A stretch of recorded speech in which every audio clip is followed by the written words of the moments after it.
Hi friend, আজকের বিষয়বস্তু হলো Doodhpathri, the milk of valley in Kashmir.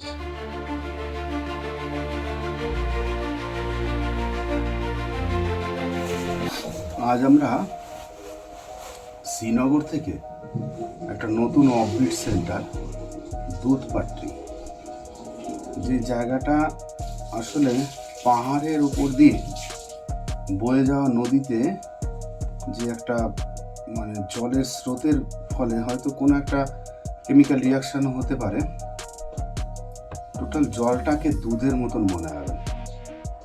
তো নদী এবং পাহাড় ও প্রকৃতির মেলবন্ধনে একটা সুন্দর ডেস্টিনেশন, সেটা হচ্ছে দুধপাত্রি। আজ আমরা দুধপাত্রির উদ্দেশ্যে রওনা। দুধপাত্রিটি শ্রীনগর বুদগাম রোড ধরে 45.9 কিলোমিটার দূরে অবস্থিত।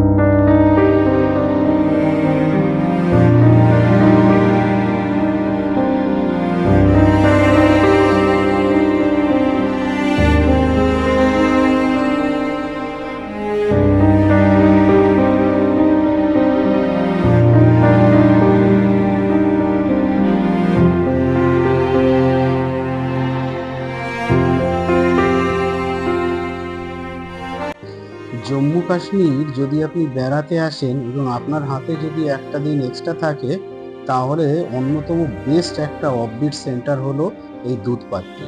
চলুন এবার দুধপাত্রিটা কোথায়, কিভাবে যেতে হবে এবং এখানে বিষয়বস্তুটা কি আমরা জেনে নিই।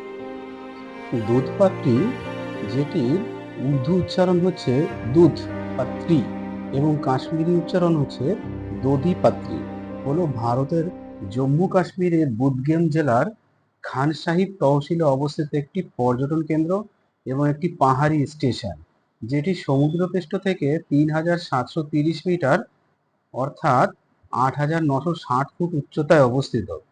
এটি জম্মু এবং কাশ্মীরের গ্রীষ্মকালীন রাজধানী রয়েছে শ্রীনগর, সেখান থেকে 49 কিলোমিটার দূরে অবস্থিত এবং এই যে জেলা অর্থাৎ বুদগাম জেলার সদর দপ্তর থেকে এই দুধপাট্টিটি 30 কিলোমিটার দূরে অবস্থিত। চলুন এবার দুধপাত্রির ইতিহাস আমরা জানার চেষ্টা করি। দুধপাত্রি নামের অর্থ হচ্ছে দুধের উপত্যকা। কথিত আছে যে কাশ্মীরের বিখ্যাত কবি এবং সাধক ছিলেন একজন, যার নাম হলো শেখ উল আলম শেখ নূর উদ্দিন নুরানি। এখানে প্রার্থনা করছিলেন এবং একবার যখন তিনি প্রার্থনা করার জন্য তৃণভূমিতে জলের সন্ধানে ছিলেন, তখন তিনি জলের সন্ধানে তার লাঠি দিয়ে মাটি খোঁচা দিয়েছিলেন এবং দুধ বেরিয়ে এসেছিল। তিনি দুধকে বলেছিলেন যে এটি কেবল পান করার জন্য ব্যবহার করা যেতে পারে, অজুর জন্য নয়। এবার আসি, অজু শব্দটা কি? অজু একটা ইসলামিক শব্দ। অজু শব্দটির অর্থ হলো পবিত্রতা অর্জন করার জন্য অঙ্গ প্রত্যঙ্গ ধৌত করা বা আচার্য শুদ্ধিকরণ। এটি একটি আরবি শব্দ যার অর্থ হলো অ্যাবলিশন। ইসলামের নামাজ এবং অন্যান্য ইবাদতের জন্য অজু করা আবশ্যক। এই কথা শুনে দুধের অবস্থা তৎক্ষণাৎ জলে পরিবর্তিত হয়ে যায় এবং তৃণভূমিটির নামকরণ হয় দুধপাত্রি। বর্তমানে তৃণভূমির মধ্যে দিয়ে প্রবাহিত জল দূর থেকে দুধের মতন দেখা যায় এবং সারা বছর খুব ঠান্ডা থাকে। বিশাল তৃণভূমির উপর সবুজ ঘাস এবং বড় পাথরের উপর দিয়ে প্রবাহিত রূপালী চকচকে স্রোত এবং সৌন্দর্য আরো বৃদ্ধি করেছে এবং আমরাও মোহিত হয়েছি যে এখানে যে আমরা এতটা খরচা করে গিয়েছি গাড়ি করে, আমাদের কিন্তু দেখা সার্থক হয়েছে। দুধপাত্রির ইতিহাস তো জানলাম, এবার চলুন আমরা দুধপাত্রির ভূগোলও জেনে নিই। দুধপাত্রি হিমালয়ের পীর পাঞ্জাল পর্বতমালার একটি বাঁটি আকৃতির উপত্যকায় অবস্থিত, যেটি সমুদ্রপৃষ্ঠ থেকে 2,730 মিটার অর্থাৎ ফুটে কনভার্ট করলে 8,960 ফুট হয়।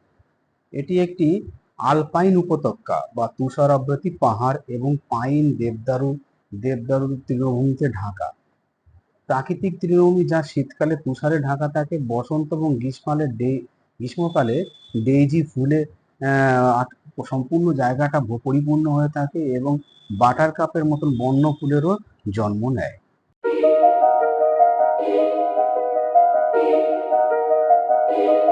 ফুটপাথিতে বাস্তবে কোনো জনবসতি নেই, মানে এই জায়গাটায় এত তুষারপাত হয় এবং জায়গাটা এত দুর্গম যে বুদগাম জেলার কেউই এখানে বসবাস করে না। তবে গ্রীষ্মকালে বুদগাম জেলার সমভূমি থেকে যারা গবাদি পশু করে চাষবাস করে, তারা গবাদি পশু চড়ানোর জন্য দুধপাড়িতে পাঠায় এবং তারা এই সময় 6 মাস ধরে এই জায়গাটায় থাকে।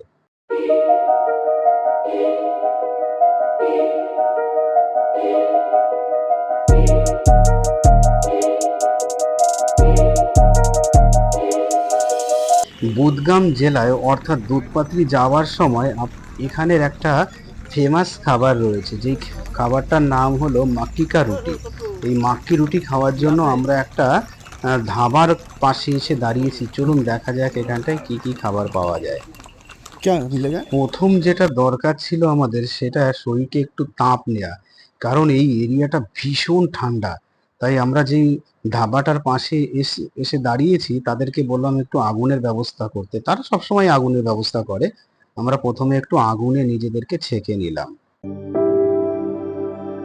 অবশ্য এর মাঝেই আমরা যে ধাবার মালিক আছে তাকে আমরা জানিয়ে দিয়েছি যে আমাদের কাঙ্ক্ষিত খাবার হচ্ছে মাক্কি কা রুটি এবং সর্ষে কা শাক। বুদগাম জেলা তথা এই দুধপাত্রির এটা হচ্ছে ফেমাস খাবার। আগুন সেঁকতে সেঁকতেই আমাদের টেবিলে চলে এলো সেই কাঙ্ক্ষিত মাক্কি রুটি। গরম গরম মাক্কি রুটি।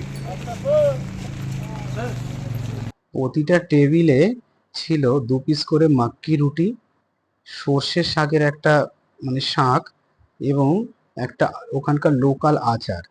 অপূর্ব খেতে ছিল, বিশ্বাস করবেন না আপনি, এইটা প্রথম খাওয়ার জন্য হতে পারে বা অনেক খিদে লেগে গেছিল, কিন্তু খেতে অসাধারণ ছিল। মাক্কির রুটি যেটা বলে এবং সর্ষে শাক দিয়ে, সেটা এখন খাওয়া হচ্ছে। टेस्ट अच्छा हुआ। मज़ा आया ना? मज़ा आया। तो जा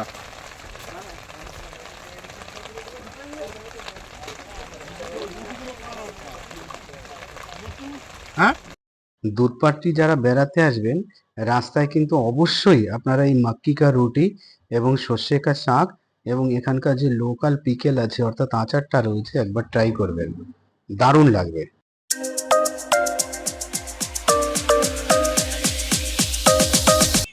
চরম ঠান্ডা থাকে এবং সেই সঙ্গে যদি বৃষ্টি হয়, তাহলে পরিবেশটা কেমন হয় বলুন।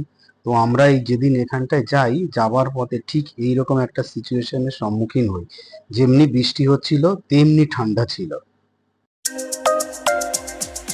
এখানে একটা কথা বলি, যে ড্রাইভার থাকবে বা যা ঘোড়া সওয়ারি যারা থাকবে বা গাড়ি চালক যারা থাকবে, তারা কিন্তু আপনাকে ইনসিস্ট করবে যে বড় গামবুট নেবার জন্য।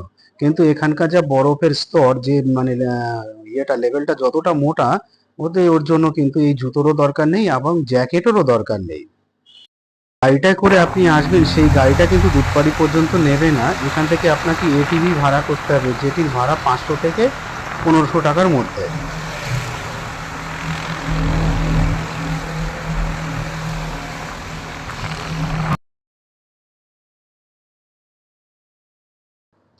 আপনি যে এটিভি গাড়িটা ভাড়া করবেন, সেই গাড়িটা কিন্তু আপনাকে 3-4টে স্পট ঘুরাবে বলে নিয়ে যাবে, এটা ঠিকই আছে।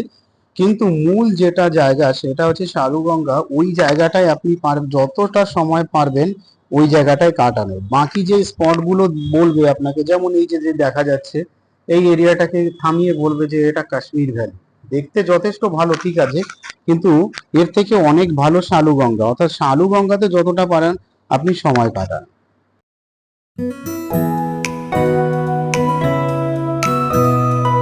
আরেকটি বিষয় এটিভি গাড়ি নিয়ে বলি, সেটা হচ্ছে যে এটিভি গাড়ি যখন আপনাকে নিয়ে যাবে ওই স্পটটায়, শালিগঙ্গার ওই জায়গাটায় যখন আপনাকে নামাবে, নামিয়ে দেখবেন ও চলে যাচ্ছে মানে ও আবার আর একটা টিপ নিতে আরেকজনকে নিয়ে যাচ্ছে।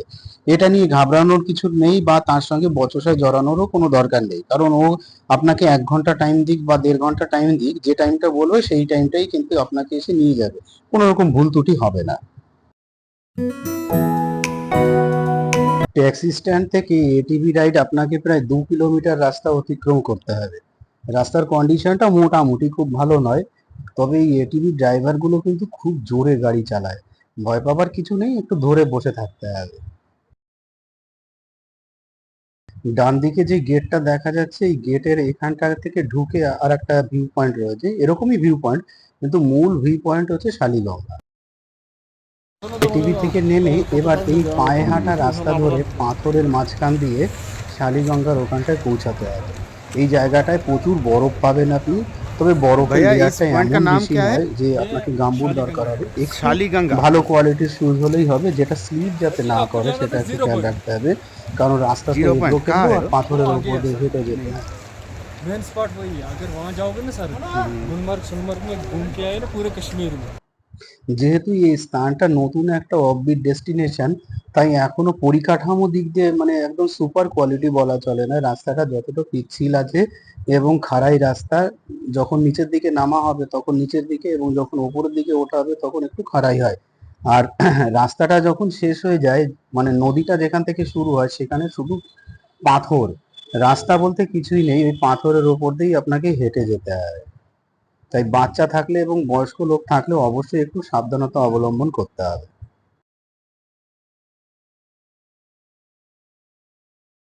একবার একটু দেখুন রাস্তার কোয়ালিটিটা কেমন। এই যে যে ছোট ছোট পাথর রয়েছে, খুব সাবধান, এই পাথরগুলো স্লিপ করলে কিন্তু পড়ে গিয়ে হাত পায়ে লাগার চান্স থাকে।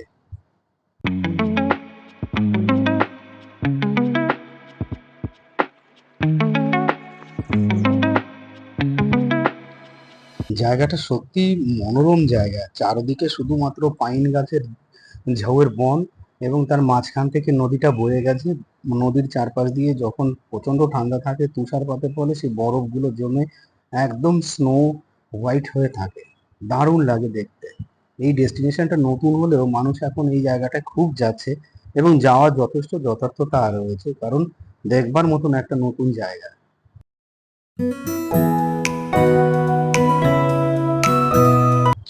বরফ গলা জলে পুষ্ট শালিগঙ্গা নদী দুধপাত্রীর নিকটবর্তী তুষার শৃঙ্গ টাটাকটি থেকে উৎপন্ন হয়ে নিম্ন ঢালে প্রবাহিত হয়েছে, এবং প্রবল বেগে যার ঝরঝর শব্দ হয়, এবং প্রকৃতির কোলে নিবিড় পাইন জঙ্গলের বুক চিরে এই শালিগঙ্গা যখন নিচের দিকে নেমে আসে, তখন এর প্রবাহ এবং পারিপার্শ্বিক পরিবেশের সৌন্দর্যটা এত সুন্দর অনবদ্য মনে হয়। এবং এই শব্দটা পাহাড়ি নিরিবিলি এবং পাইন বনের জঙ্গল, এই তিনটে জিনিস একসঙ্গে মিশে গিয়ে এর অসৌন্দর্য অপরূপ করে তোলে।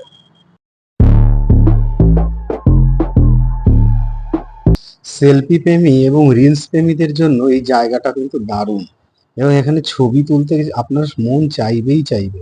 এত সুন্দর অপরূপ দৃশ্য দেখুন, চারিদিকে বরফ, পাইন বন, এবং মাঝখান দিয়ে পাহাড়কে চিরে যেন শালিগঙ্গা নদীটা নিচের দিকে নেমে আসছে। দেখুন এর জলের স্রোত, অ্যাকচুয়ালি জলের সঙ্গে পাহাড়ের সংঘর্ষের ফলে বা একটা কেমিক্যাল রিয়াকশনের ফলে জলটা একদম সাদা হয়ে থাকে।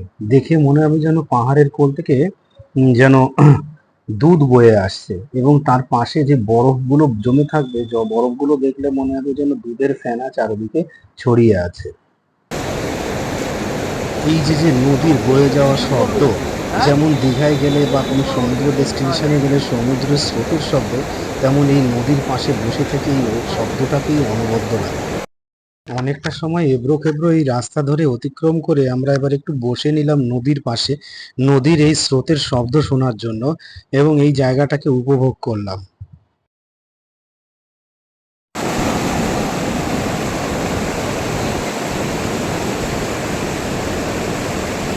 নদীর স্রোতের গতি এবং নদীর বয়ে যাওয়ার মধ্যে কেমন যেন একটা মাদকতা মিশে আছে। অনেকটা সময় এখানটা দাঁড়িয়েছিলাম বা কখনো বসেছিলাম, কখনো বোর হইনি, মনে হচ্ছিল আরো একটু সময় বসতে পারলে ভালো হতো। আর ওই দূরে এর অস্তিত্ব যে কোথায়, সেই জায়গাটা যেতে পারলে কত ভালোই না হতো, কোথায় উৎপত্তি স্থল, কিভাবে যদি যেতে পারতাম তাহলে তো না হয় আরো ভালো লাগতো।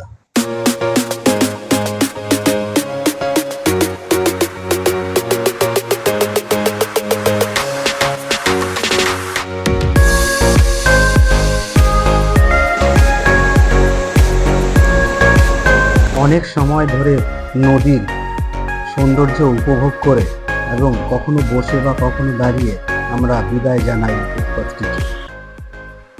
দুধপাত্রি থেকে যাওয়ার সময় এখানে একটা রেস্টুরেন্ট রয়েছে, সামার রেস্টুরেন্ট। এই রেস্টুরেন্টে আমরা এখন একটু খাবার দাবারের জন্য বেরিয়েছি, দেখা যাক এখানে কি কি পাওয়া যায়। ভেতরে যাই।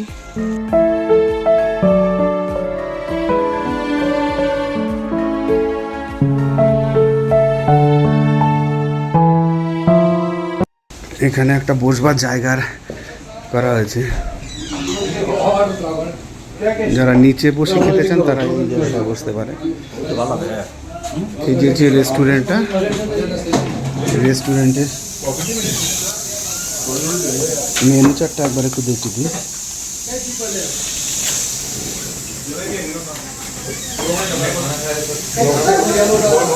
আর একটা আছে ননভেজ যারা পছন্দ করেন তাদের জন্য এটা।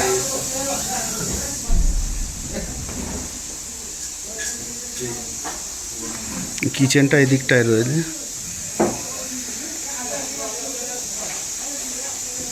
আমরা যে খাবারটা অর্ডার করেছি ননভেজের মধ্যে এখানকার একটা মানে ফেমাস খাবার বলা চলে, মাটন রোগান জোস, যেটা 790 টাকা করে প্লেট।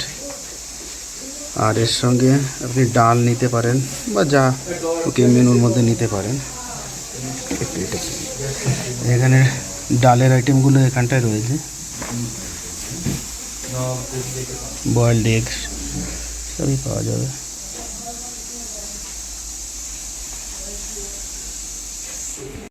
খাবারটা অর্ডার দেওয়ার কিছু সময়ের মধ্যে চলে এলো একদম ধোয়া ওঠা রাইস, সঙ্গে মাটন রোগান জোস, এবং আরও একটা আইটেম আমরা নিয়েছিলাম, সেটা এখনো টেবিলে দেয়নি, সেটা হচ্ছে ডাল ফ্রাই।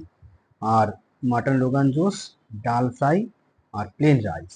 এই যে ডাল ফ্রাইটা, এই যে কি সুন্দর কম্বিনেশন, মানে আর এই রুটের আমাদের অন্যতম সেরা খাবার খেয়েছি। মাটন যে রোগান জোসটা দিয়েছিল দারুণ। সম্পূর্ণ ভিডিওটা দেখার জন্য সকলকে জানাই অসংখ্য ধন্যবাদ, এবং সেই সঙ্গে রিকোয়েস্ট রাখি যদি ভিডিওটা পছন্দ হয় অবশ্যই শেয়ার করবেন।